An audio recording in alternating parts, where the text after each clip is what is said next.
Hi, it's Dr. Donna, and today I want to discuss 10 things that no one tells you about grief. I made a list because there are many things that aren't discussed with grief, and I learned that on my own grief journey. But I wanted to highlight the 10 major ones that I've seen a lot with myself and with clients. So I'm going to start with number one. Grief doesn't follow a timeline. You know, we all want to feel better after going through something traumatic.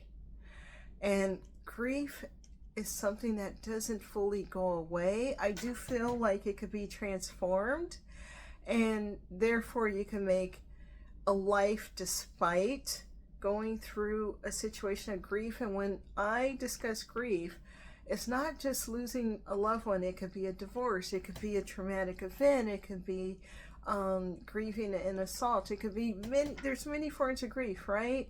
And so grief will come in waves, and it will not necessarily follow like, okay, all the stages of grief and then you're done. And I feel like when it comes to the stages of grief, they can go up and down, bargaining, doubt, anger. I can't think of all the traditional stages of grief. When I was studying grief training, because I wanted additional knowledge and not just my own experience as a coach, there's a few different beliefs about the stages of grief. And no one really follows them in a certain stage or, a certain timeline.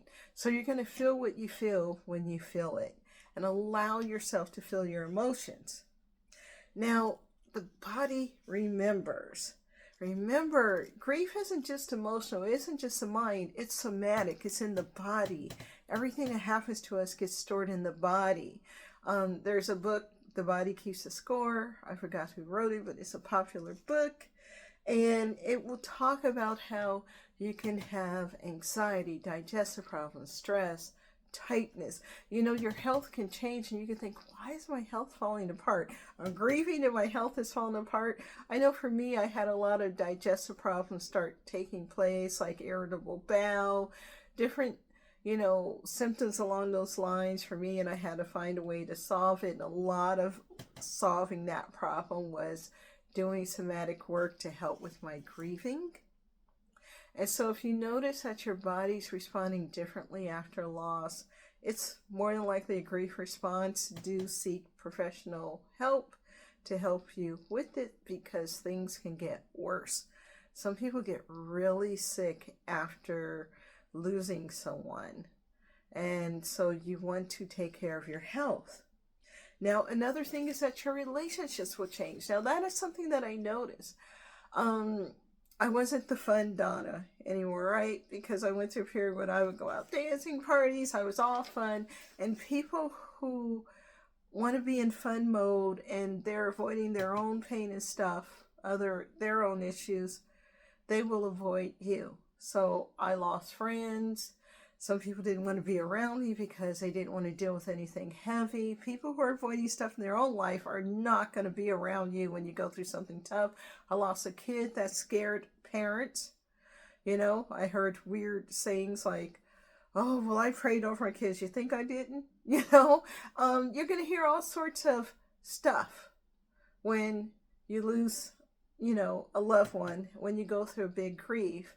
And people are going to walk out of your life. But then I noticed some wonderful people who were in a good, healthy place walked into my life. But I was shocked at who I thought would show up for me didn't show up for me.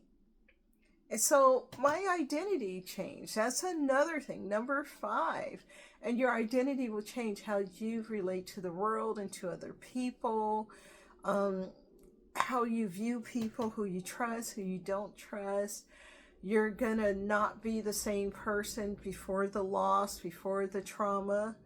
You're going to be shaped differently emotionally, so don't be surprised if people say you change. Yes, you've changed, and how could you not change after going through a traumatic event? I know I changed, and for a while I even had an attitude, and I became very direct, very blunt, and I always had that in me, but it got worse, and I just didn't have time for any people's nonsense, and I lost my ability to be kind for a while.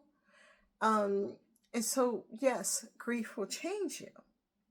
And then what I learned, number 6, is that there's joy in grief. As I healed, as I did somatic work, and I noticed this with other people, you find days that you're happy and you think, oh, I'm going to be okay.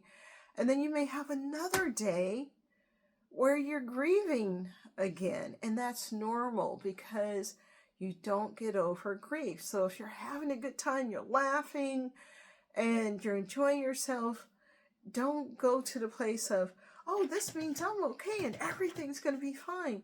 Just savor the moment and say, wow, I am capable of joy despite what I've gone through.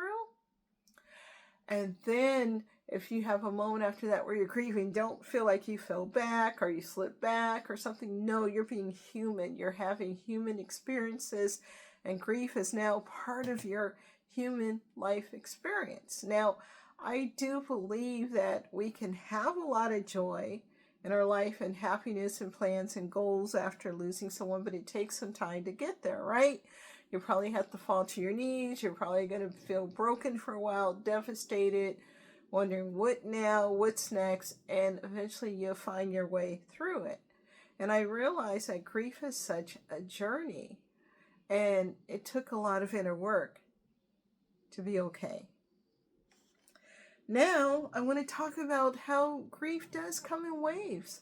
And that goes back to the joy 1 minute, anger, sadness, different emotions, right? And so grief isn't always, I'm sad all the time, I'm depressed all the time. You may start to remember some good moments and you have a down moment, then you may have some anger, and then some sadness, and then some hope, and then feeling despair. But remember, always have a professional that you could talk to. It's nice to have friends and stuff to talk to, but I think when it comes to grief, you got to have a professional to talk to because it's so serious. It's so important to make sure that you're making sure that you're okay. So definitely keep a therapist of some kind, whether it's your minister, your clergy, a psychiatrist, psychologist, a coach, someone, keep someone professional close to you so that you can talk to them, so that you can ride the wave of grief, since it is not linear. Now, a big thing is your spirituality may change. Some people stop believing in God after they lose someone. They're like, God's not real, because in society, God gets kind of treated like a genie in a bottle that should only bring good and kindness. And sometimes when you go to certain churches, they're just celebrating all the joy and the positivity that God brings. And then if you go through something tough, you're like, well, where was God? How come God didn't stop this from happening? Why would God let me hurt like this if God loves me?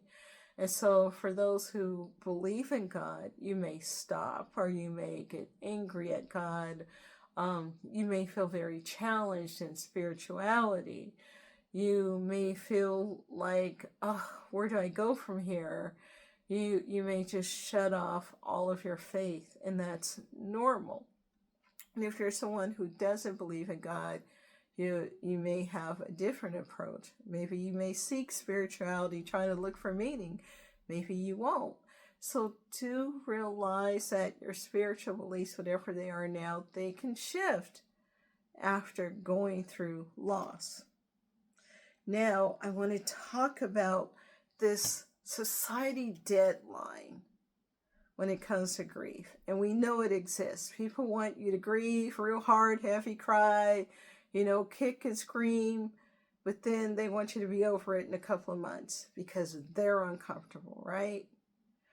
And they want you to act a certain way at first, and then they're like, okay, that's enough.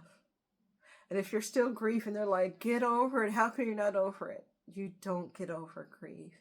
And people who want you to get over it are people who are avoiding their own pain, their own grief, and so you could be triggering them. And then there's this societal norm of you have to act a certain way, right? I remember when I lost my son, it was really weird because, people were looking for, what are you going to do? Are you going to pick yourself up? Are you going to be sad? Oh, if it was me, I'd be sad for X amount of time. Then I tell myself, have a kid, move on. Some people tell me, just have another kid. So you get all these weird responses of how you should behave, but society wants to give you a timeline. Usually they give you a year max, society as a whole. And then they're like, you should be over it, because we're so afraid of feeling in society deep pain. That's why there's all these pleasure things that we go to and escapes that we go through, because we haven't been taught how to deal with tough things until they happen. That when you go past that deadline, you're going to make people uncomfortable, and they're like, okay, I'm glad you did your crying. That's good. You showed emotion. But now, I can't be around you. And that goes back to losing people in your life, because if you're still grieving, they're not going to want anything to do with you. Or you're going to hear it often. I heard it. How come you're not over it? I heard, oh, well, you're spiritual. You shouldn't be grieving. It's like, are you kidding me? So spirituality does not mean you won't feel pain. It does not mean that you won't deal with tragedy. You are going to feel the pain no matter what, and allow yourself to feel it, right? You have to feel it to heal it, and you have to ignore society's timeline. That's when I got real nasty with people and told them where to go and how fast and to screw off, and I'm going to do this my way to cope. And so take care of yourself and don't get caught up and how people think you should be responding. Now, I'm going to go to number 10. And number 10 is interesting because it does bring growth. It can make you resilient. You've got to find a way to bounce back right after a traumatic event. And so, yes, resilience is very common. After a big loss, it takes time to get there. But then you realize, okay, I got to do a plan B. I got to find another way to get through what I'm going through and to move forward in life. So you become resilient. You start realizing how short life is, and you start going after those goals that you avoided, and you realize you're not going to waste any more time with doubt, fear, or perfection. And so definitely, it causes growth. It helps you to see people differently and to see what you wanted. Like after losing my son, I only wanted authentic relationships with people who were doing their inner work. I lost patience for, people who weren't doing their inner work, because I figured they couldn't see me and they couldn't see what I was going through. And I wanted to be around people who are self-aware. So I got very snotty about that. And as I told myself, oh, I'm being too tough, I got zero tolerance, and I tried to hang around people who weren't there, it just fell apart anyway. And for me, I got deeper into spirituality and understanding the meaning of life and death and growth and the journey. And so it helped me in that way, which I know when you go through something big, it can even make some people cold, some people distant. But there's room for growth, and it doesn't mean that something was wrong with you before, but you're going to see life a whole lot differently afterwards. And I know I mentioned 10, but I want to talk about something that I love to talk about when it comes to grief. Anger. Anger is a real valid emotion. You have a right to be angry. You have the right to feel anger. It's what you do with it decides if it's good or bad. We know that often anger leads to violence, but that's why you want to face your anger, feel your anger, journal it out, seek help for it, so that it doesn't lead to violence or self-destruction of any kind. Now, I always say that anger should be a stage of grief, because it's real to get super angry.